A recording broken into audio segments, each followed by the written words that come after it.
I'm Commander Shepard, and this is my favorite podcast on the Citadel.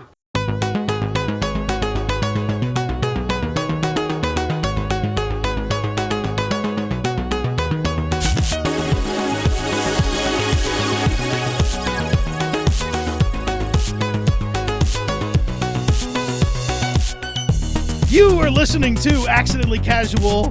I don't have my thing up there, but it's the nerdy gaming podcast that used to have an animal of the week every week, and then I forgot about it. Wait, what? Wait, when have we had an animal of the week? During the first iteration when Seeker was on, I had an animal of the week. Oh, I thought you were about to secretly announce that Scott is our pet. Wait. No, that's creepy, and I don't know why you came to that solution. I also do not remember there being an animal of the week. I do not remember that. That's great because you actually watched and listened to it, and that's how important that segment was to people. So I'm glad it's not a big deal. There is a Mass Effect obscure character of the week. That's right. I like that segment better, and people actually care about it as opposed to me putting like a seal in the rotation of pictures. So the animal, that is Tucker animal of from the Talking week. About Games, who's talking right now. Also, Scott from BioWare Babbling. What's up, nerds? You guys want to chat with other? You want to let me do the intro? Dude, I don't know when the intro's done. I'm aware you don't look at any of this stuff, but I wanted to mention the Discord, which you like. Dude, it's been popping off. We're getting we've been talking about Mass Effect stuff. There's a bunch of just jokes going on, people sharing art. Again, y'all's artistry skills are insane. It's always impressive, the artistry skills of other people. I'm always extremely jealous, but I would do dumb stuff, so maybe it's a good thing if there's only so much talent in the world that I went to other people. Yeah. I picture I'm start drawing turtles and think it's amazing, and no one else would. I still draw turtles and don't. You can also email us questions or topic suggestions to accidentallycasual@gmail.com. How often does that pop I up? get stuff every week. Well, okay, you get stuff every week, but getting stuff every week could be one thing, or it could be 30 things. Yeah. It's not 30. Okay. Yeah. 29? I think it's definitely not 29. Okay.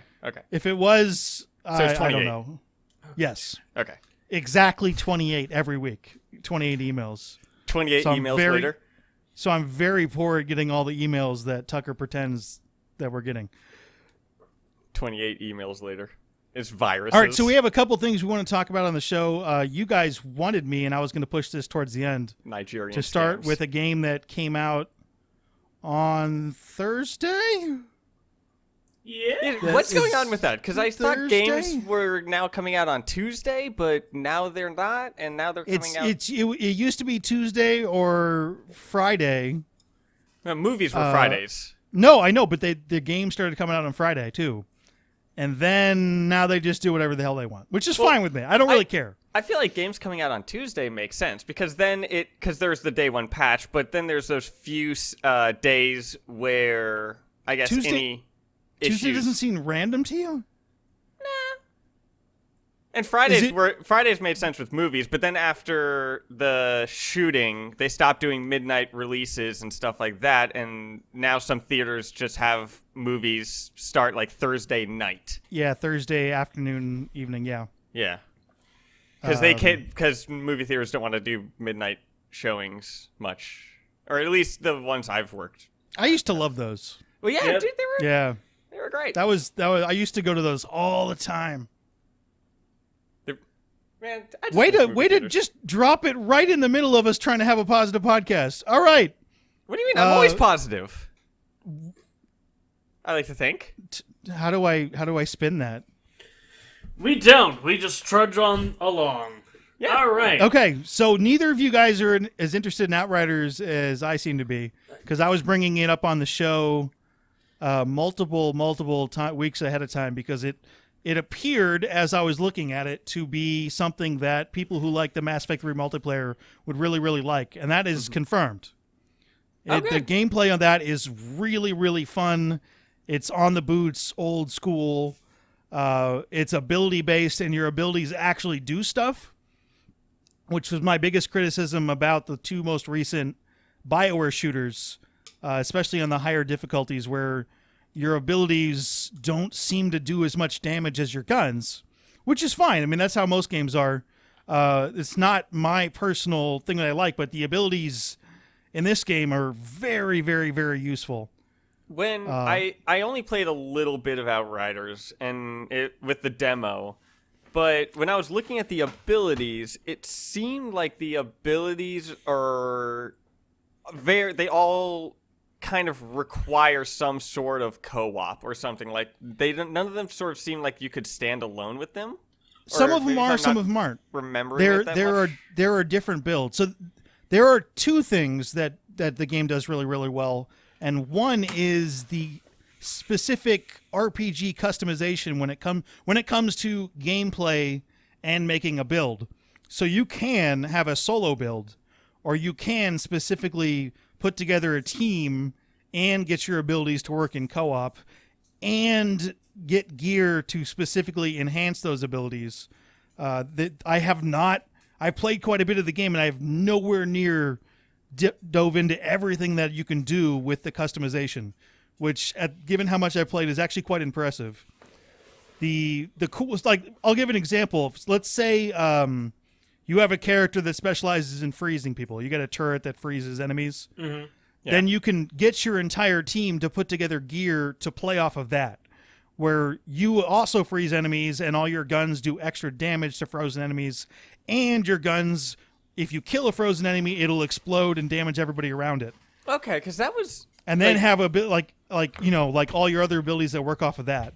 Okay. That kind of ties into an issue that I just kind of had with, or a perception of Outriders that I had an issue with, was it looked like, I'm very much going to missay some of the stuff, but like the fire abilities seemed like that was the close range player. That And was the, I don't know electricity why. was like the medium range, and it's like, well, what if I want to play a ranged person, but I want to use fire ability? And that kind of made me feel The weird. fire is definitely not a close range person. It's a medium range. Yeah. I was just pulling those out of my yeah. ass, but I was meaning like the Okay. distinction of those. There is. I mean, if you wanted to, like, for instance, there are two classes. The other thing that the combat is fun. It requires you to be aggressive. Mm-hmm. So if you want to heal, it depends on the character you use. So there might be an issue where if you have a character that you want to use, but it doesn't fit your play style, then you won't really be able to use it to the most effective ability. For instance, I'm using a trickster, and you have to get in close. If you don't, you're just not gonna be as effective.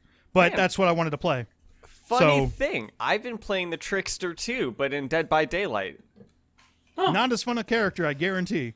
No, you are very correct on that. The trickster is he's like a worse huntress, but I think he's fun. I like him because he's a weird character.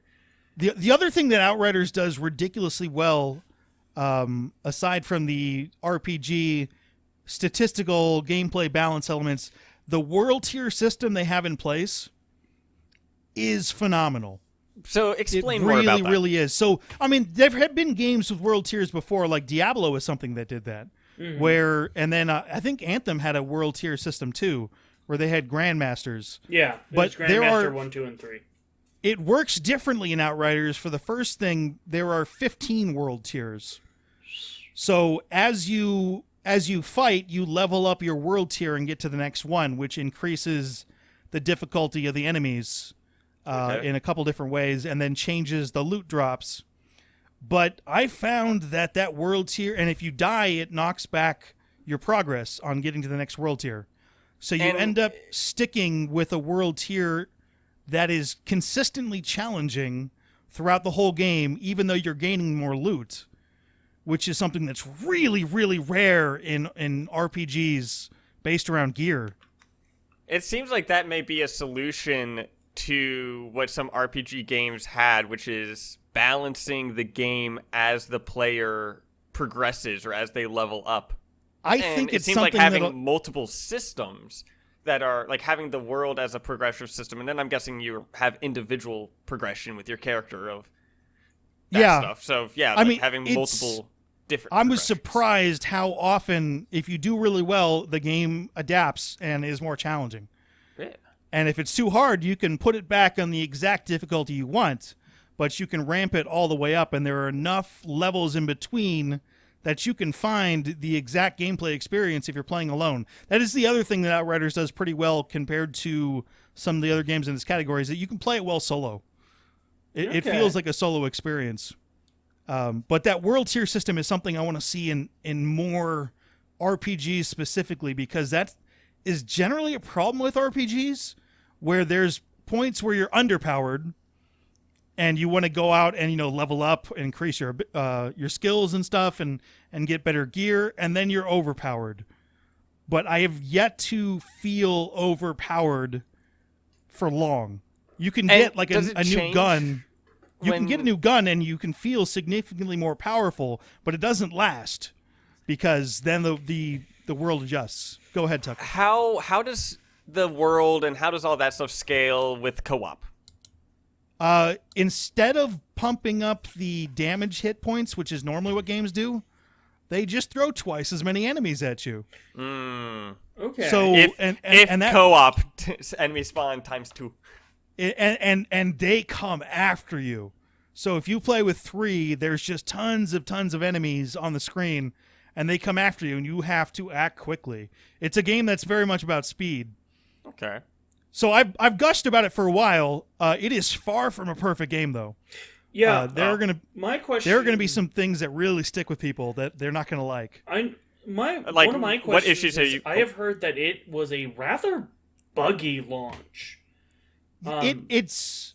Did you experience any of that at all? There are some hard bugs, some crashing issues. I think most people's issues are with the servers. It's an always online game, and there are reasons for them doing that, and there are reasons for people not liking that.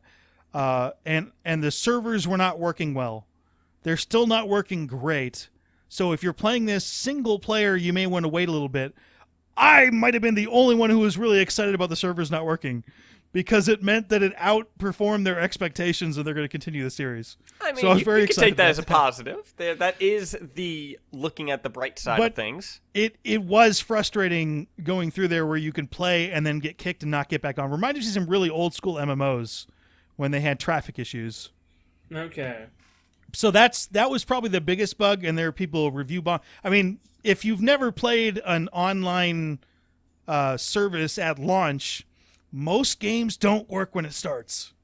Most games. Do you guys remember when Steam launched? No. That? That's not quite what I'm talking about, though. Well, Steam is this beloved thing on computer. When Steam launched, it was horrendous. It was so people would make jokes about it. They were saying that Steam's going to crash and burn, that this was this awful thing, but it was a requirement to play Half-Life 2, I think. Yeah, Half-Life 2. And, look at Steam now. It's like a lot of things have bad launches, things that people don't even realize, and it's like the only game I can remember that's been online that's had a really smooth launch was Destiny. All the Destiny games, and they had serious financial backing. Yeah. Well, what they made up in servers, they lacked in story. Oh, God. Yep. Well, you had to go there. There's also another couple of complaints. I kind of enjoyed the story, but I won't call it good. It was the issue of having I'm not talking about card. Destiny. Oh, okay. I'm talking about Outriders. I like the I should story have with specified. Outriders. I like the opening with that. How you landed on this new planet, and then the situation happens, and you go unconscious or frozen or something, and then you come back, and you're like, you missed 30 years. Yeah. There's stuff Is it 30? that you missed 30 years. Ooh, I like and so you're 30 years behind everybody else that you landed with. it's interesting. There's things that are interesting in it. There really are. There's also the characters are a bit inconsistent. If you're a big character guy in stories, you won't like that. I liked where they went with some of the sci-fi elements, but it's mostly fantasy, where it's not explained, but they definitely went further than two games that have similar kind of overarching sci-fi magic like Anthem and Destiny. there's a lot more detail. You're allowed to investigate things. Okay. Not in a huge degree, but like you'll ask questions, and people will answer them, and you can ask those questions if you want, or you can not answer them, or not ask them. What is the it's up to you. dialogue like? Not great. Some of it's really good, but it's very erratic. Okay, so is there like you can go up to NPCs and talk to them, or No, there are specific characters in your camp, for lack of a better word, and there are not as many dialogue options as you seem. There's a set amount. okay, They gotcha. don't always have something to say, Okay. but it does allow you to dive into the universe more than previous titles that are similar. Okay, gotcha. The biggest issue, and it didn't bother me at all, but it really bothers some people, is the level design and map layout is really archaic, and it's not good. It feels a lot like an Xbox original or PS2 game. Ooh, okay. Like it's way back there, somewhere between like something that would have been innovative on that, but was common in the early part of the Xbox 360 PS3 generation. Okay, gotcha. So that is not great. They have there's stealth loading screens that are common. So if you go up and try to transition from zone to zone, there is a black loading screen in between that and the stealth loading screen, and then another black. It's so jarring. And even with now, where it seems like loading screens are going away. Yeah, it doesn't have the loading bar on it, but you can tell it's very obviously a loading screen. It's not smooth. Yeah. And It's instead, stuff what that games people are were taking doing care are of. having zones, which may be either like a small corridor that you're going down, or a room that you enter, which acts as a loading zone to load up the next area. Yeah, and with the new hardware coming in, that's going to be less necessary. Yeah. This was designed to be a cross-platform game, so it is necessary. When Assassin's Creed Black Flag was shown at E3, one of the things that they talked about with it was the fact that you could chase this guy on, like, you had a mission, and you could sail then to an island, chase the guy, who then would get on his boat, and then you would get on yours and chase him, and then like have that whole battle, and there wouldn't be a loading screen. That Black Flag did away with the loading screens jumping from your ship to the open sea and all that. That was a big thing, and it's like I don't know how long ago that was. That was the beginning of the previous generation. Yeah. Yes. It was one of the first games that Black came out on the 1 and the 4. Yeah, so alongside Battlefield 4, Call of Duty Ghosts. It's I'm trying to think games of other... like that make this game, the Outriders, feel behind by quite a bit. I would call it a AA game almost. Somewhere in between AAA and AA Outriders specifically, which is not common anymore. It almost seems to me it that used to they be, but- put all the effort into like the loot, the mechanics, and stuff like that, and just skimped out on a lot of the other features. I would say that the story is definitely more complete than other games that are similar. Okay. And it's more of a complete experience at launch than Anthem was, or Destiny was, or The Division was. And more importantly, you can play it better solo than those games too. Whether or not you like the universe or the characters as much as those other games, that's going to be up to you. I personally like it better, but that map system's behind. But they do a couple things really, really well, and some things that are not so well. But I'm excited to see, now that it's become clear that it's more of a success than they were expecting, that they're going to continue with it, because there's a lot of places you can go. And those loot mechanics specifically, the way that you loot things and craft and mold a build, you can...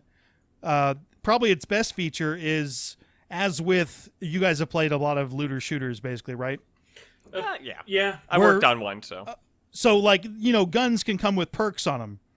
When you break down a gun or a piece of armor that has a perk on it, you can then reapply that perk to any other gun or piece of armor in the future. Oh, Jesus. So if you get a drop that you really like how that perk works, it breaks down into a mod and you can put it back on anything. God, Now, Anthem needed flip that side- so bad. Flip side of that, how much have you broken down a weapon or something like that that has a perk that you don't care about, and now that is cluttering It's a not. menu It's just or... it goes into your menu. It's not like per thing. It's just like pick from all of these, and it's just there. It's not cluttering up anything. I see no fix starts. There might be too many for some people, but I love it. It's a really deep system. Okay. So there's a lot to like about it, and I understand why it wasn't getting enough buzz because it looks like you've played this game before. I actually, but you, I haven't watched the video, but there is a video that is called "Why You Feel Like You've Played Outriders Before," and like that sounded like exactly what you just like. yeah, I mean that was the number one complaint. Like I played this game before, and you have and you haven't. I'll put it that there's enough that they innovate with that's really good. I mean, I mentioned the loot system, but that world tier system, I want to see that implemented more often. Hence that AA thing that, yeah. Yeah, but significant, like, there are going to be hiccups that people are going to have. And whether or not you get hooked up, I mean, it's completely up to you. Sometimes there'll be like a little thing in a game that's really not a big deal, and that's it for me. I'm not interested in the game anymore. I can see a whole bunch of those in Outriders. They did not bother me specifically. They might bother you. Yeah. Well, that's the different strokes for different folks thing. Yeah. I mean, like, for instance, they got this big war going on. There's only 70,000 people left in the world of Outriders. There's no way they can have a big war going on. Not with the industrial scale. It's literally impossible. Well, I mean, it takes millions of people to support a World War I style war, and they don't have them. Sure, but if your population is only about 70,000, if you have 50,000 people fighting, that would still be considered a big war. I agree, just based on ratio well, of your like, population. I'm not talking about the size of the armies, though. I'm talking about the people that you need behind the army to build the technology to continue the war. To give you a rough idea, it generally, and this is for like U.S. combat troops, generally for every one person in combat, you normally need at least 10 military or 10 non-combat personnel to support that one combat soldier. And that's just within the military, and that's not even talking about any of the industrial stuff. Yeah, in the past, you could throw everybody into an army, and you could go about one person. Yeah, when it was like the farmers would have to pick up swords. Yeah, but this is not the past. This is a highly technical, so they have to continue building more. And there's just not enough people. Farmer behind drone controls. I mean, I think in World War II, the U.S. Army required 21 people for each soldier on the front. There's a draft. Yeah, to back them up. And I mean, like, it's their non-combat roles. They're important, and they're not completely safe because you're transporting or you're manufacturing or something like that. Well, but the point is that they don't have the population to do what they're doing. So, but it's not, I mean, like, if you just ignore some of that stuff, you can enjoy the story. Well, you can poke holes like that in almost any kind of story. In most games, yeah. It's called nitpicking. Yeah, but I mean, that one's pretty big. In my opinion, it didn't bother me. I'm just thinking, like, okay, I don't think people would behave like this. But it's not a big enough. Like the where Outriders shines is its combat. Yeah, and how it stays, how you have to be aggressive, and the world tier system that keeps it interesting, and you can put it right at the level of what you want it to be, whether or not you want to plow through stuff or make every single firefight intense and difficult. Would you say that this is the type of game for somebody who is more, I care about loot and the grind and the gameplay, and then the story and stuff like that is kind of, man, whatever, they just kind of skip over it? That would be the primary thing. The story's not brutal, but I would call it average at best. Okay. So if you play games for story, this isn't for you. Mm-hmm. Definitely meant to be a looter shooter. If you play games for combat, and I mean, I get the loot system's there, the what stood out most was the combat balance. So, and it's unusual for games to come out with that kind of combat balance. But like I said, there's issues in the game. Neither of you guys seem to be that interested in the game. I mean, well, you got lots of stuff going on, but I swear. I mean, maybe the fans need to just like y'all need to hold me a bit more it. accountable. But like I've been trying, and then it's just I keep on putting it off. I maintain that if you're not interested, you shouldn't do it. I mean, I could stream it. I've been streaming a decent amount, actually. Like, I think I streamed 3 times last week. I think so, yeah. Something like that. And it Anyway, was just like playing some games, and I might do that with Outriders then. I'm super happy with it. Okay. If they fix the servers, it's going to be a long-term experience. Mm-hmm. I broke it into the end game a little bit, and we don't know. That looks like a real grind. Mm-hmm. But I mean, what do you play games for? I mean, there's a full campaign that's there, and you can finish it. And normally that's the end of games. So the other stuff's just on top. Yeah, that's fair. Yeah. So, And speaking of grinds, the Mass Effect Legendary Edition. That was not a segue at all. News. No, because BioWare, Speaking of they grinds, are We know. grinding on that. Because the details that came out. Oh, that was so bad. That was so bad. So? No, Tucker, keep going. I think Take it that home. it is brilliant in the It's not brilliant. beauty of how awful the No. transition is. That it reached the peak of it was so bad that it was comically supposed to be bad. So you can't see I my would- hands Oh, moving. I but would I think you argue could hear that my it hands was move so with my bad voice. that it's past the point where it's comical and it's just bad. Well, I mean, So it like, goes from Gene. There's things that are so bad they're good, and yours was so bad it's past the bad good point and bad again. Do you know what is not past the bad point and is looking like it's You- passing you're the not good even point? trying. Is the Mass Effect? No, I'm not. The Mass Effect Legendary Edition, though, that news is awesome. Okay. Yeah, but I so like it. like you're excited. I feel like they settled that stuff before. And Well, I'm in the middle. Okay, And I'll let you go on about it though, because you're excited. Yeah. I feel like it's like this is some stuff that it may have been more of rumors or we think is happening and stuff like that. In the pre-chat, I'm stealing Scott's line here of it's kind of showing some confirmation more of what it is rather than, oh, I think a dev said this and it sounds like it would Well, be a thing I'll that they do. It's interrupt like, you one last time, Tucker. There was official. It won't be the last time. You're right. It wasn't rumors. It was official news presses saying that they were going to do all this stuff. Yeah. I mean, that's not rumors. So Well, I still don't know like I- the specifics of everything. That I'm was- aware of. But if you haven't seen that stuff, they did put out everything, and there's a couple new news nuggets, but more importantly, And it's also like there's all video of it. consolidated Yeah, into like one spot One- too, rather than it being little bits of interview here and there. Yeah. It's like was having it Okay, I should shut up. we will in also a leave nice neat a. back. No, Minius, you we'll can talk. leave- We love you. Yeah, but I'm going to contradict everything you say because you didn't look like you were paying attention. Okay. So What do you mean? No, you clearly weren't because Oh, boy. all this stuff was out before. So, for everybody who is listening who doesn't know what we're talking about, BioWare just released effectively what is mainly what a lot of the stuff that they have worked on, and actually have given examples and like minute details on the improvements and stuff like that that they have done for the Mass Effect Legendary Edition. If you want to read what they did, we will leave like a link in the description down below. So just to inform everyone on what the hell we're all arguing about. Yeah, I mean, like I've seen almost everything they put on that detail before. Now they haven't. I'm not the only They're one showing excited, it off though. a little bit. I mean, that's good that you're excited.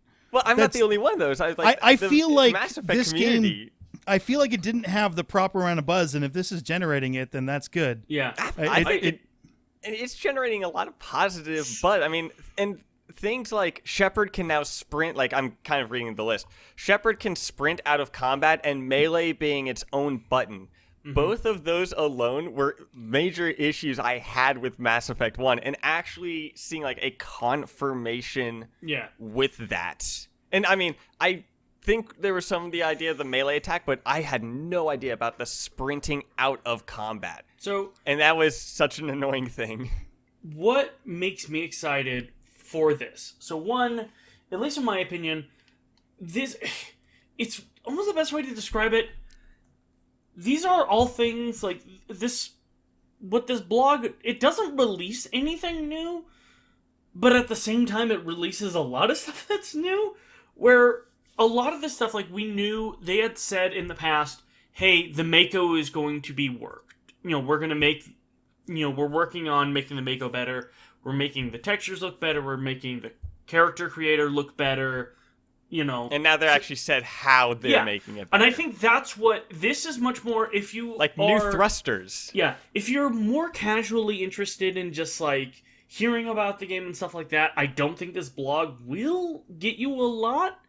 But if you are one of the people who's like, no, I want to know exactly what they're doing, this is kind of really good.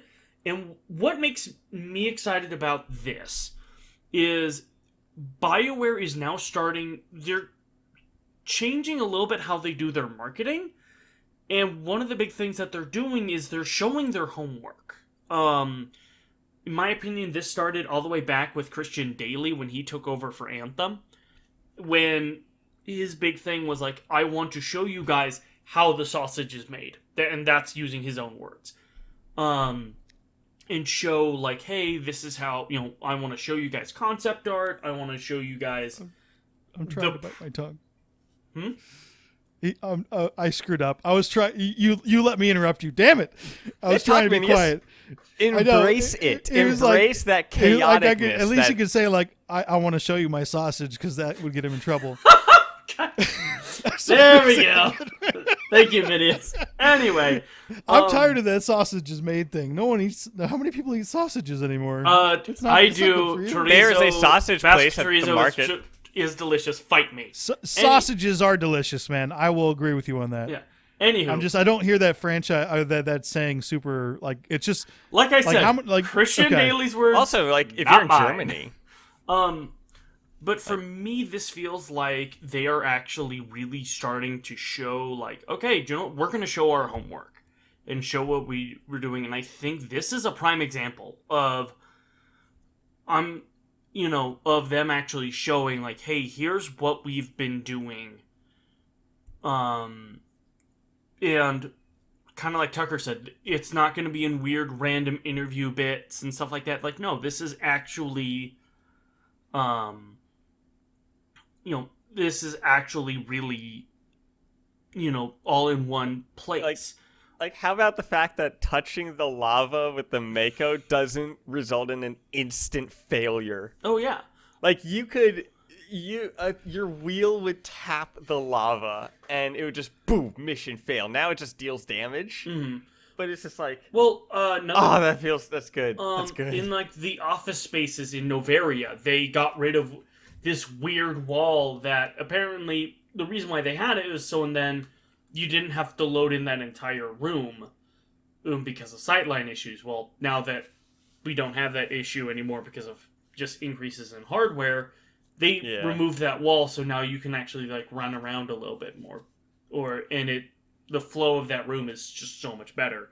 Although that type of thinking is what ruined the Silent Hill remaster, Silent Hill 2 remaster, because they got rid of the fog, which was a thing in Silent Hill because of the limitations of the hardware. But then it added atmosphere to it, and then in the remaster, I thought it was intentional, so they took that out. Yeah, because that's a good horror element where you're always more afraid of something you can't see. Absolutely. I mean, that's why Jaws worked and why like Friday the 13th would work, because you couldn't see the killer, so you had to imagine it. Yeah. Well, I think one of the things, and actually ironically enough, I think Mac Walters touched on this when talking about Mass Effect 3, was he said, like, honestly, a lot of people really like Mass Effect 3, and with how... But again, his words, not mine. he said with how high polished it was when it came out, we were really afraid that if we changed anything, it would either A, make it worse, or B, really it would just be lateral movement, so it wouldn't be better, it would just be different. And it was just like, we really didn't feel like it was necessary to change a lot to the end, or to Mass Effect 3. I don't know why people were calling for... I mean, I don't know many people calling for changes in Mass Effect 3. The only thing I see... Was that a thing? No, I don't think they were. know. I think the only thing that people wanted to change was the ending to Mass Effect 3. But, I think that's almost separate from the rest of the trilogy. Even when I look at the game, Mass Effect 3 is my favorite of the trilogy, I just exclude the last fucking 10 minutes of the game. If you do that, it is a phenomenal game. Yeah. Phenomenal. You do that, yeah. It's fucking amazing, great.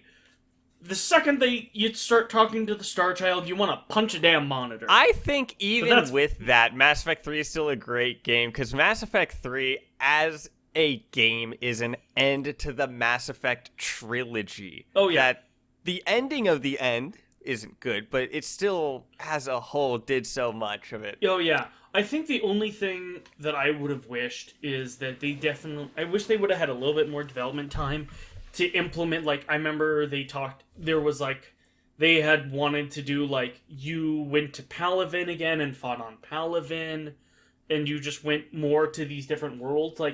I almost thought, the amount of time that you spend on, Tuchanka and, Rannoch. With the Quarians and Rannoch, yeah. Yeah, the amount of time that you spent and the amount of missions that you had on there, I think that's what each planet was supposed to be like. So, Palaven would have multiple missions like that. Thessia would have that. So you were looking for more missions, basically. I wasn't saying that. This is more Isn't that more of an expansion than a remaster? Yeah, no. The Gears of War... I was not expecting that with this remaster. The Gears of War 1 remaster added an entire mission that was cut from the original game. Yeah, I know some remasters have done that for sure. Yeah, I don't think that those were done, though, right? Because, they would have to go in there and remake them. It didn't seem like the budget... I don't think maybe old files in there, but because it really also just depends individually. It's not like a one-for-one thing, because there's so many minute details that could be different that those stacking up is just we can't do it. Yeah.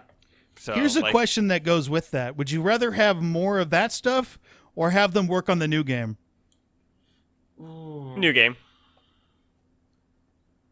I'd rather them do the new game. That's how I feel. That's why I'm asking edition. Scott, because he's the one who brought up wanting to go to those planets. Yeah, it was more that's something that they said was in interviews that, it was supposed to be like that. So it was more oh man, I wish I could have seen that, a little bit more. But I can live without it if knowing they're gonna spend those times and resources to making a new Mass Effect. Fuck yeah, I'm down for that. I cannot confirm they're spending those new resources on a new Mass Effect. I'm just saying that in my option on this question, it's one or the other. Yeah. Whether or not it actually is, I don't know. Mm-hmm. So another fun thing with this is they have integrated weapons and armor DLC packs. So rather than you essentially getting all the DLC packs and stuff right from the get-go as you do in the normal versions of the game, they are now integrated naturally into the game. So all the weapons, all the armor are added to the game. They are just now put later on that you can get by either researching or purchasing. And so it helps balance the actual progression of the game. So you don't immediately start Mass Effect with the Matic or something like that. Mm-hmm. That's one thing that I'm kind of really surprised on, because especially for Mass Effect 2, where the weapons were definitely a lot more limited, but there was the Predator pistol was the downgraded version of the Carnifex, which I can't remember what came after the Carnifex. I think that there were not many guns in Mass Effect 2. No, there really weren't. Like I remember the assault rifle. There was remember- the nuke. For the I assault like rifles, the nuke it was gun. like the Avenger. I can't remember the name of the other one. And then the third Well, one there's was a Vindicator was burst fire. Like, the Vindicator. The Vindicator in Mass Effect 2 was pinpoint, and then it went back to the more of the pulse rifle spray.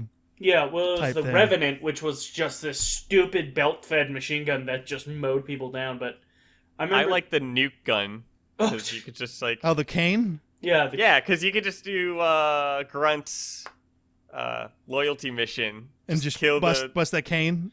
Yeah. There was also the go get the Reaper IFF, and there was a kind of a pain in the ass, slowly work down this orb, and you hit it once with a cane and it's over yeah, on fair. any difficulty. And I was like, I love that. Yeah, I remember one of my favorite things was with the Vindicators.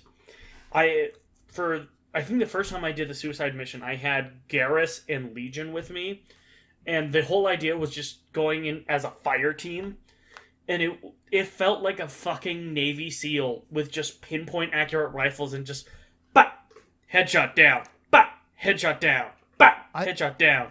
I love that Vindicator. In Mass Effect, I was so bummed with the Vindicator in Mass Effect 3. Yeah, It was such a down. There were a couple downgrades like that, and the Vindicator in Andromeda wasn't good either, from what I remember. Mm-hmm. But I mean, like if you think about it from a technical standpoint versus the gameplay standpoint, I think in the future, based on the Mass Effect fields with those guns, they would really be able to control the recoil with that stuff and the technology. And that's how I looked at the Vindicator. I mean, you could put 3 bullets. The bullets in Mass Effect are tiny. Well, they said they're like what, roughly the size of a grain of sand. Yeah. But it's going near fucking light speed. But yeah, they're going at ridiculously because they're accelerating it much faster than gunpowder. Ever could, yeah. So it has a larger impact than large bullets. Yeah. And they are actually like balancing gameplay and stuff with Mass Effect 1. So it is more in line with Mass Effect 2 and 3 rather than the way that they've described it, the pen and paper, rolling the die, kind of firing your gun that way, that it is more fine-tuned, that the reticle isn't as expansive and as quickening, or that's not a word, as if you're firing the assault rifle after a few shots, your reticle would be half the size of the screen, and now it's not. Yeah, I was looking at the reticle, and I want to get my hand when they say they're doing stuff still, and I want to get my hands on it and see if it feels that way, because the spray on the bullet still looked wide, but I have not played it. I've only seen the video, so yeah. Something I'm curious about is I wonder how much of the HUD and so on like that they will allow us to customize in the set. Like, will they allow us to do change the what the HUD looks like and stuff? Can we have original HUD, or is that not an option? I do not know. I don't think we'll have original HUD, going a la Halo style, where you could like switch in between each other. But yeah, I mean, I could be wrong. But well, and that's actually, I mean, something that it does look like is with this remastering that all of that Mass Effect 1, 2, and 3 will look the same as it kind of goes between the games. Mm-hmm. And that is something that and also as well as small quality of life little fix things that they're going to do to kind of help it just seem more seamless. Mm-hmm. And that's something that I have always thought about with things like given this sort of opportunity, is instead of adding the things like the new missions or like cut content, make what was already in the game feel more cohesive together, so it doesn't feel like 3 separate games as it did when it came out.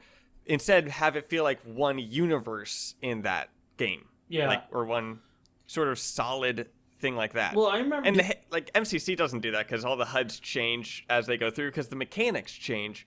But it sounds like they're keeping the mechanics the same. Yeah. So if they keep it that way, like the HUD and all that kind of stuff. I don't know, Tucker. The mechanics look even a visually. little bit different, especially for Mass Effect 1, because it has to be. Well, yeah, And the way the HUDs guns look work different. and stuff, but I'm meaning mechanics as in like the cover based of it, or the way you're moving around like that. Well, even Or- still, I think if they just make them even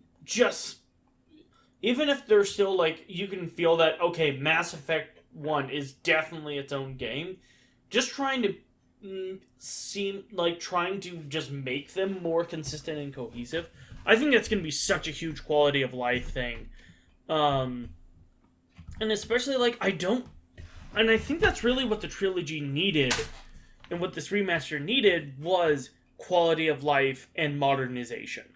Because, like, the story is so good that if you look at a lot of the technical aspects of this game, there would not be a lot of forgiveness for this game if it wasn't for the fact that it has one of the best video game stories ever told, period.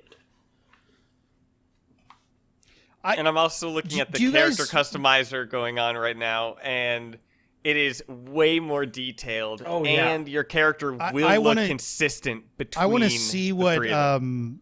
our former members of this podcast think of that, because that was always their number one Oh, deal. God, Once the they get their hands on it, hairstyles. Seeker For the first time, and, I'm actually going to customize my character in the Mass Effect games. because it won't look ridiculous. Yeah. Well, no, because No, because in the there's- original, I customized my character. I'm like, oh, Well, this is not I mean, right. they're It does putting not look an right. effort, even fixing the customizer. So it's like, okay, no, I'll customize my character then. Yeah. I might play around with it a little bit, but I know I always did, but I don't know, especially with Andromeda. Andromeda's custom creator was like, it was either you could make the most drop-dead writer in existence, or you were making monstrosities out of Lovecraftian horror. There was no mix. wasn't it worse in like 2?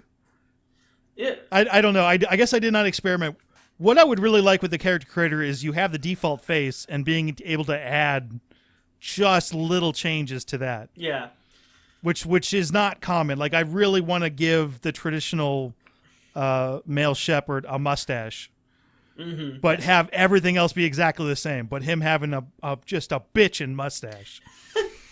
Like, I would love that. And then, because like, come on, how cool would that be in videos? He's saying the exact same lines, but he's just got this awesome mustache. I mean, he has kind of like a goatee. He like a kind of stubble, like a stubble thing? goatee. Yeah. Yeah. But that's not the same as a bitchin' mustache. Yeah, he's just, I want this mustache to rival Burt Reynolds, damn it. Yeah, just something you want to, like, you want to pet. Pat, so this seems like this video is showing like all the changes with Mass Effect 1, then Mass Effect 2, Mass Effect 3. So Mass Effect 1 showing all this cool shit, all this stuff they're changing, Yeah. and then the first thing they show with Mass Effect 2 is, hey, you can see your reflection in the fish tank. It's like priorities. Yeah, Well, right? Mass Effect 1 to Mass Effect 2 and 3 felt very, very different. Oh, so, yeah. yeah. Mass Effect 2. Yeah. But Mass I like Effect that. 1 I like how needed that the was the work. first thing that they show is like, hey, you can see your reflection in the fish tank. Yeah. I don't think they did a lot with 2 and 3, Yeah. but I don't think they needed to either, No, they other really than didn't. upscaling it a bit. Yeah, upscaling. I know they did change some things around a bit, but Oh, something I'm also noticing is that you can, or that they're also changing with Mass Effect 1 is you can individually command your squad mates now. I didn't realize that was a thing. I did not realize that. I was Yeah. just like looking back, I'm like, really? What? I thought that's how we always So, did it. I Oh, thought you shit. could do that. I'm trying to remember not doing that. I you know what? It generally the way I play games, I almost entirely ignore my squad mates in Mass Effect except for their abilities, which I Yeah, I use mean, to it is soften right up here, enemies. additional gameplay improvements. Beyond general gunplay changes, we've made some specific changes to encounters, enemies, and how you engage in combat. We found a few opportunities to bring the first game in line with the second and third games. We also found some systems across the whole trilogy that needed a tune-up. Without spoiling too much for new players, one example is the boss encounter on Novaria. The boss room has been slightly reworked, keeping it very familiar but making it less cramped. you'll also be much less prone to being thrown around by biotic abilities. Other That was targeted such a- combat that was such an updates issue. are squad mates can now be commanded independently of each other in the first Mass Effect, the same way you can command them individually in Mass Effect 2 and 3. That boss room in Novaria sucked. Oh God, I remember. And no, also, what one of happened the with like me. one of the boss fights to fix is the Krogan, Yeah. Mass Effect 1. Oh, thank which, God. like, I personally have never had an issue with that. Oh, in You Novera. gotta play it on a higher difficulty, though. Oh, dude. I got all the achievements in the game. I beat it on Insanity and everything. I Going remember, in there from the I just went soldier and everything like that, and was just such a high character that just killed him. Yeah. I mean, I don't have I an think issue. if you have all the points you need, if you're fully leveled up, he's not difficult. I mean, But I was if you- also if a you very haven't- boring Mass Effect 1 player. I just went soldier and didn't use it ability I didn't use biotics or any of that stuff. I was just a very boring player, but I got the achievements fastest. Well, I remember playing on Novaria. God, I remember playing as soldier, and it was the biggest pain in the ass because I had no biotic resistance. So I just kept on getting downed every second, and because of the physics engine in the game, you would kind of flop around a bit. Well, when that kept on happening, I kept on getting closer to the edge and closer to the point I actually fell off the 2-foot, there's the balcony, and then the little, there's just a 2-foot drop. That's all. But if you fall off it, you instantly die and have to restart. And it was the biggest hunk of bullshit I've ever had to deal with. Now, I mean, Mass Effect 1 was a push forward in video games for the point where they did not have everything figured out like that.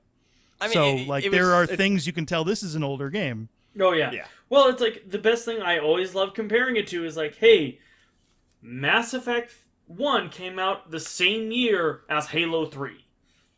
And comparing the two together, side by side, it's oof.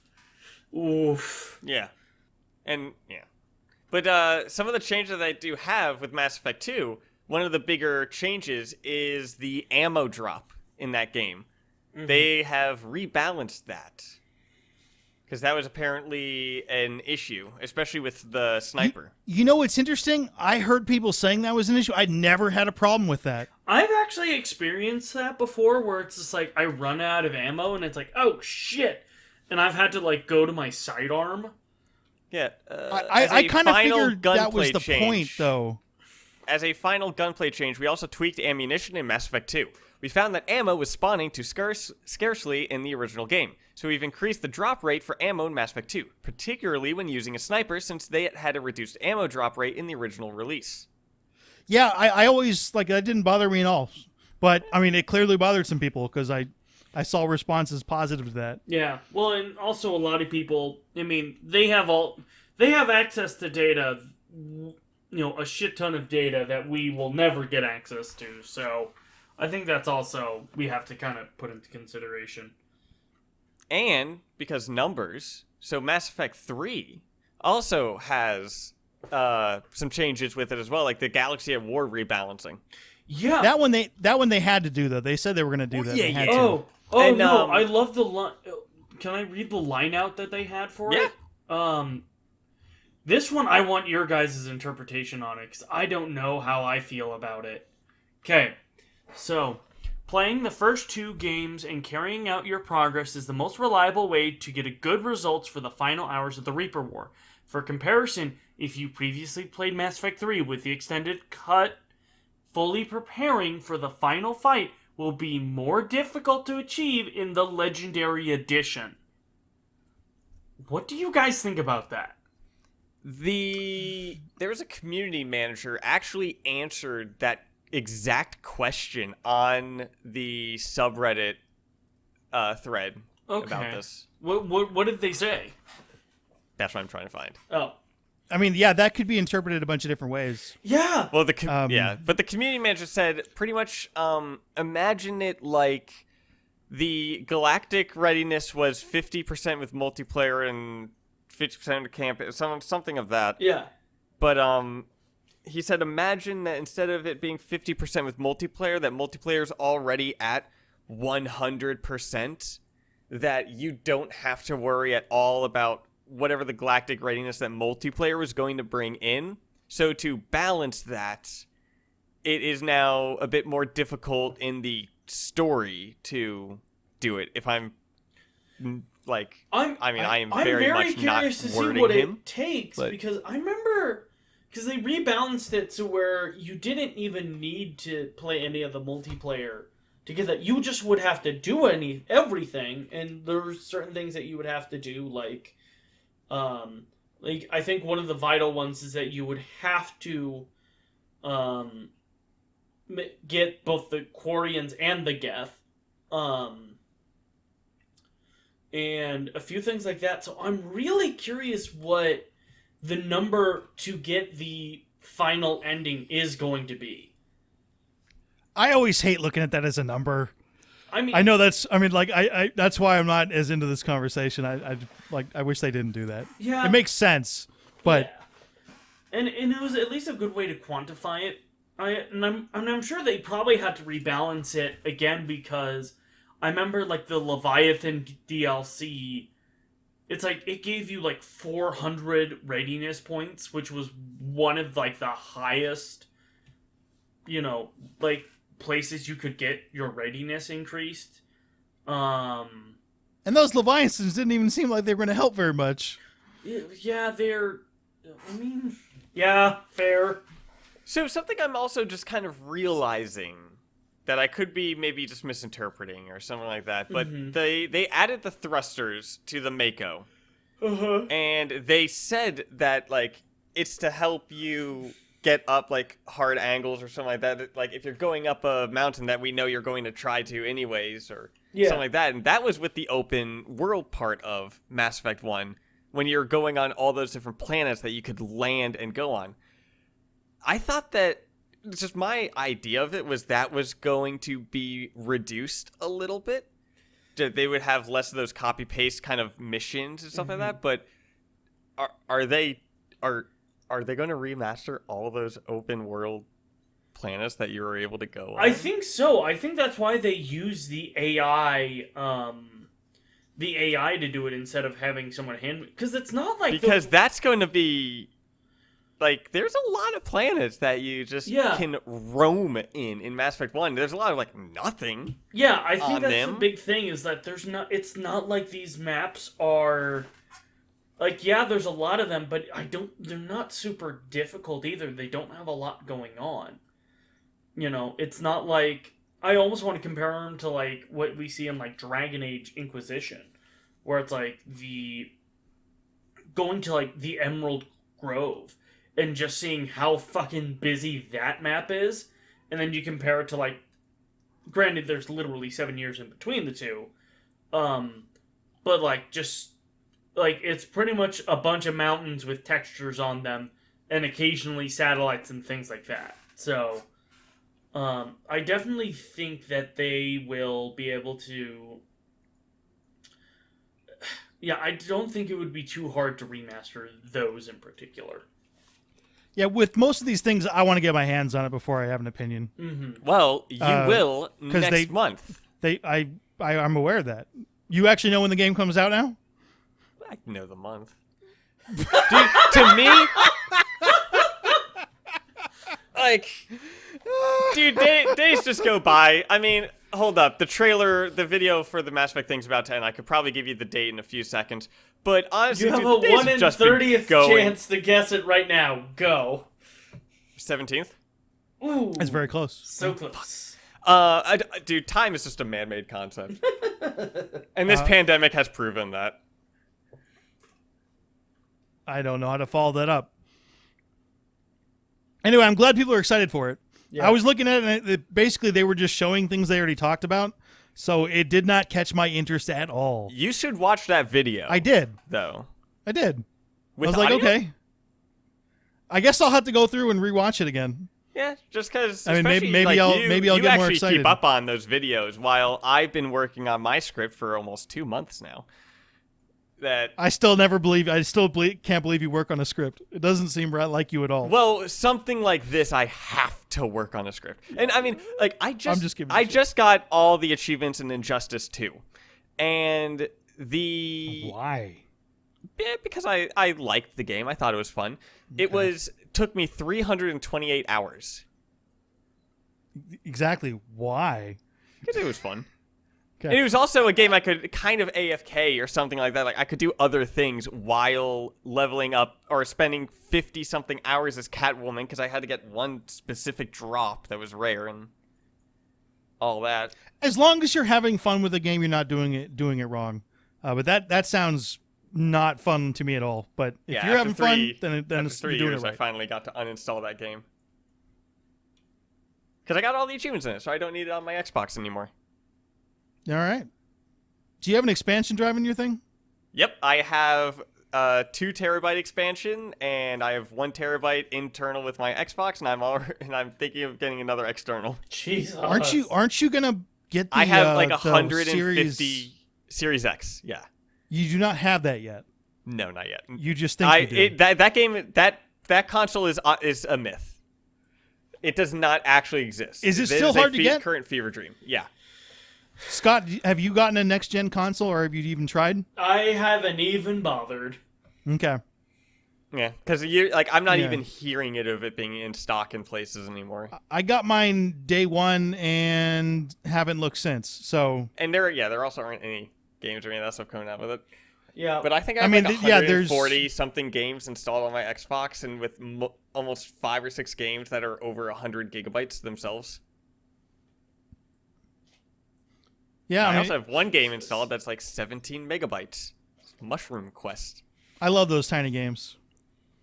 Every once in a while, you find some real gems. I don't dive into it anywhere near as much as you do, but yeah, then you should, and that would be the point of the thing that I want to stream. You want to stream accidentally gaming? Yeah, I'm like super wary of that, but I'm willing to give it a try. And I think I may have figured out how we can do more of the like proper streaming stuff, because with if we instead of natively streaming from the Xbox, if we can get it streaming from the capture card and so on, can actually have like text up or other sort of things like video or and it'll be better. It'll be higher quality too. It wouldn't be the issue of native streaming on Xbox, which normally I wanted to set up a streaming every other week. I will not be able to stream this weekend, which would have been the weekend. But can we push that to next weekend? Sure. Yeah. So we'll look at. I mean, I am already streaming like a few times. Well, a it's week me. It's really me joining you on your stream. Yeah. The 17th. Does that sound good? Sure. The 17th, yeah. I don't even know what date. Today, cool. I mean, that would be next weekend, not this weekend. Sure. But you'll be streaming stuff, so there'll be something going on. Mm-hmm. I do think you'd like Outriders, but I don't know if it's as fun with people. There is a way for us to play cross-platform that is kind of working. Fancy. Okay. So I can be on my PS5, you can be on your Xbox One. Kind of working, like. Well, I mean, they're having server issues. So. Oh, okay. Do we want to do like? I have a feeling if we try Xbox, one person's on PC, one person's on PlayStation. I'll be on the Stadia. How this shit show goes.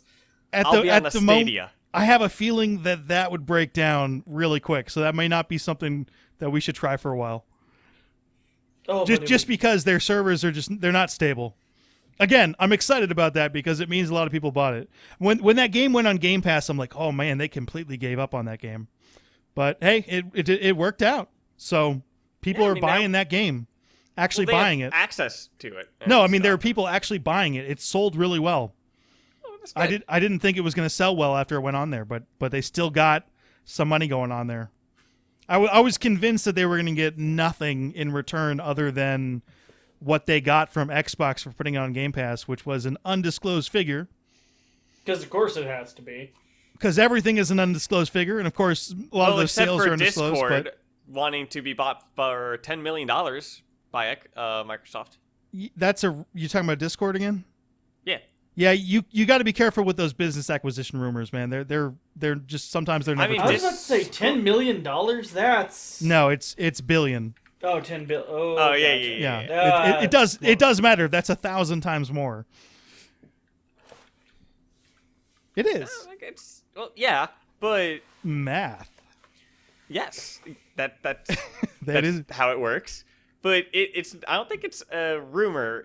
This is a thing that's going on. Like I'm assuming they're in negotiations, but assuming it's going to happen, like it kind of sounds like there could be two things going on. Discord could be holding out for more money, which is fine. I mean, I'm also or seeing, they like, could just New York Times talking about it. Or they could just be refusing to sell it because they think they might blow up like Twitch all the way, which also would be a thing to go. So, yeah, it's People not. are saying though, like, oh, Microsoft bought Skype, and look at what happened with that. Skype was already trash when Okay.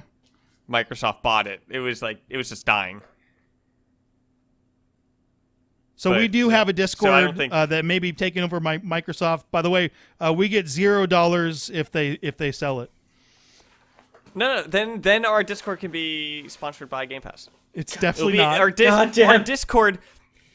Wait. No. Oh, no. So with Game Pass I don't wanna- Ultimate, that's like one of the things that could be offered if they get Discord is Discord Nitro for people that have Game Pass. So then technically, Game Pass would be sponsoring the Discord Not really. No. if I'm hosting it with Discord Nitro. But you're not. So Well, no, I will make this work. Hold on. okay. I need No, my all right, string. but that's later. First of all, the No, I need my acquisition string and my thumbtacks. the acquisition needs to happen, and that's not guaranteed at all. So I think they're also talking to other people, but I can't remember. I'm sure who. if they're selling it, they're trying to start a bidding war. And, Well, yeah, but I think they're I'm mainly still in talks with stunned at Microsoft. how much Microsoft is spending. But I mean, they're obviously making moves for the long term. You Well, got to spend money to make money, and how Yeah, much? but they're- if Microsoft has plans to, They're spending integrate, Disney money, man. Well, yeah, but Like Disney money, having man. That's but having Discord could be a major, especially they may have some sort of PC integration. They may be trying to integrate Discord into the Xbox. you're still too much of a PC fanboy store. for my liking when it comes No, to that. I'm 'Cause just I don't providing see- opposite points. I or don't countering see a company arguments. spending lots and lots and lots of money to push out competitors as a positive. Even though right now, like you can really take where advantage of did I that say they deal. were pushing but out competitors? I'm All just of a sudden super they're talking about suspicious. integrations into it to improve. I mean, are you really pushing out competitors? I mean, you are. What When is you're the point of them doing improving- this? But if you're There's no reason for them. improving We've already had this your own discussion. software and your app, like if you're doing this to improve your own product for the community that you have, You and are that just so gullible. absolutely, dude. All right, we're Tucker. We already talked about this. So I don't want to get into it again. We are going to kick back our discussion on live services to next week. Yeah, because we Because actually had news this week. Tucker for Tucker once. really wanted to talk about it. I did not think it would go that Yeah, long, but Tucker's super excited, so I'll let him I win. had to convince these two to talk about this Mass Effect. I didn't say anything. thing. Because I you just didn't sit even there know listening. this happened. I mean, it was all stuff I already knew from like a month and a half ago. but So in the chat that we had, I sent y'all the link after I talked about this, and y'all were like, "What?" I'm like, "Yeah." No, it- but- No, it's- I didn't I know looked at about it. it because I've been at work all damn yeah, day. Tucker. I mean, I've like been at I work, still too. maintain that almost everything in there they said before. Which I mean, you can say they haven't, but I know for a fact you weren't looking because you didn't even know the But release. do you know date. who else were looking? Other fans. I And get that, Other but people I'm seem just saying, excited. like you were excited as if it was new news, and I did not feel like it was very. There was some new news, but it wasn't the explosion that you assumed it was. But I'm glad Well, people are excited. So we knew what the new news was. We knew the new news. All right, it's time for the Mass Effect Obscure Character of the Week. This one is more. I can't wait to see this dude in Upresed. It was the very first Solarian I ever remember liking. I was Morgan? like, man, Solarians are pointless. And then this guy came in there, and I have no reason for liking him other than he gets confused. It's Morlan, the Solarian shopkeeper from Mass Effect 1. A change, but the doctor, I don't. This is not right, human. Shut up, Moreland. I told Baines you'd screw this up. Oh, I was kind of hoping you was going to be the Solarian that's doing the Keeper. Oh, but is he likable? He's just weird. Well, I like I mean, him. like, he accidentally Although stumbled I like upon him one of 'cause the he's greatest weird. galactic conspiracies of all time, you know. But it did take him a while, and you meet Morland before that, before he figures it out. So, yeah, I would have liked that too, but just Morland like getting confusing, easily bullied. I don't know. I mean, he was not a great character. He's an obscure character. But, you know, In case you're funny not as sure, he hell. was involved in the Dr. Michelle's side extortion mission. Oh, yeah, I remember It's that. more than just purchasing stuff from him. Mm-hmm. By the way, I mean, they said they were going to streamline purchasing from those vendors too. So he will be upgraded in the Legendary Edition, Woo! theoretically. What if I they still wanna see don't it. Because how you said that he gets bullied a lot. What if BioWare He gets themselves bullied just once. decide to bully Moreland by not up-resing him? Do you know how... By having everything in the game up-res and Do you know how everything decent, bad that but they would just throw look? his model in? They would need to make that a joke Oh, God. because I it mean, would just that's- it would just stand out like a sore thumb otherwise. Oh, God, it would be Hence it being the atrocious. joke. I mean, that's just not a very good joke, Tucker. No, it wouldn't be, but that is the what joke is the of point itself. of adding it? Yeah, I thought it was funny for the moment.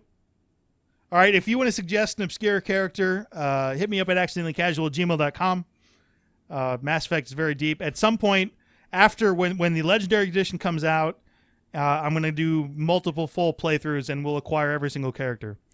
At this point, I'm just working with what I have, which is a lot, but still. I use that Moreland quote all the time. He says, he's like, "This is not right, human." That's the one that's in there. Nice. I love it. I love that quote. The last two have been quotes that I like. I'm probably gonna go through all those now. I would bet money on it. Does anyone care about the obscure character league except for me? I mean, I do. I think it's Okay. a great trip down memory lane. Like, oh, I remember that guy. Oh, I Okay, good. remember them. It might have a bit of an obscure audience. but I'm sure people enjoy it. We have an obscure audience. Clearly, no one cared about the animal thing, which is fine. Because it was just funny to me. I mean, a lot of things are just funny to me, and I add them. This is my platform for that. Fair All enough. right. So next week on the there's show, also you got a something else city you in wanna talk about? Kansas called Moreland. it's Morlin. There's no D. Oh. Yeah, that would be Moreland, right? Yeah. Which is thought- that's kind of a lame name for an area. Well, I mean, there's also a place in England called that. There's a place in Canada called Newfoundland, which is just newfound land Yeah. bunched together. That's kind of what it sounds like. Because, humans are so original when it comes to naming conventions. Although I Greenland think and it's funny. Iceland is genius as fuck. That's a marketing thing, right? No, it was a trick. Yeah, that's what I meant. Like, he was trying to get people to go to Greenland, and it's not green at all. But he called it Greenland because he wanted to trick I think people. they were trying to. I thought they were trying to protect Iceland. I was thinking more of the Greenland side. Of course, that is older history, so Something like that. I don't know. we're working I know. off I of, know. like, all I know is sources that of is sources. a thing. All right, any last thing you want to get to? No? What's going to happen is something really big is going to come up next week, and we're not going to get to our games as a service. That would have tied in nicely to Outriders. I guess but- we're also It going to have take- the versus episode, or Reapers versus whoever. Episodes. How many of those? Yeah, you pitch that right now again, and then how many of them do you have? I have 2 at the moment, but I haven't looked over So- the comment sections recently. Okay. So I'll need So the first challenge is this topic versus whatever happens that week. Okay, that's not in his competition, but that's fine. Well, no, it's our own competition in a sense. If it's God damn you, it. you're not going to beat. I mean, nobody can beat you. I fully Aw, believe thank you, Minius. one-on-one in a I'm Reaper, unstoppable. you would try to indoctrinate you, and it's not possible because you can't stay focused.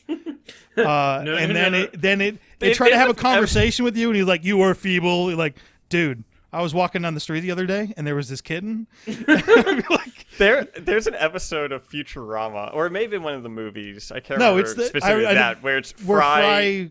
can't isn't affected by brains because he's his own grandfather. Well, no, he's not smart enough. Yeah, because he's his own grandfather. Because because his genetics is all messed up.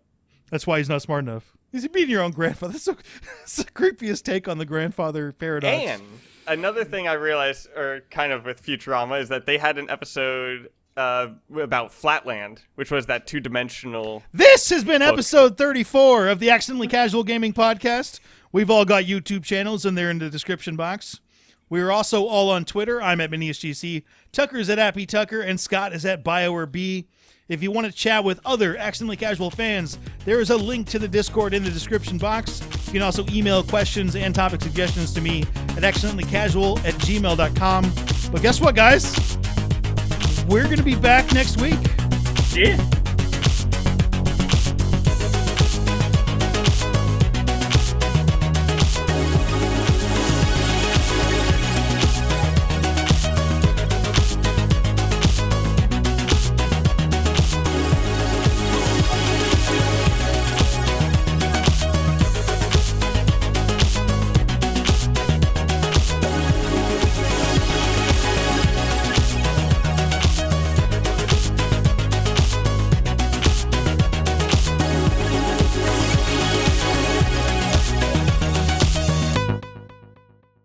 Scott, say hi. Hi. Tucker, say hi. I just put... Yeah, you. Why are you putting stuff in your mouth when we're trying to sync your audio? I'm trying to eat as fast as I can. I'm trying Why to didn't finish you- this before we do the... before the podcast. Because I was walking home and the homeless people were But- singing, but and then don't- I was bringing them food because after work we That's throw great. out. Don't say you're ready to go if you're not ready to go. I was ready to sing. No, you clearly you were not ready to go. You had food in your mouth. Not just that, it's like cheesy bacon, like a microwave meal. Oh, so stop How it. much I- more time do you need to eat? I mean, I could just have it sit here and finish it after the podcast. You won't, though.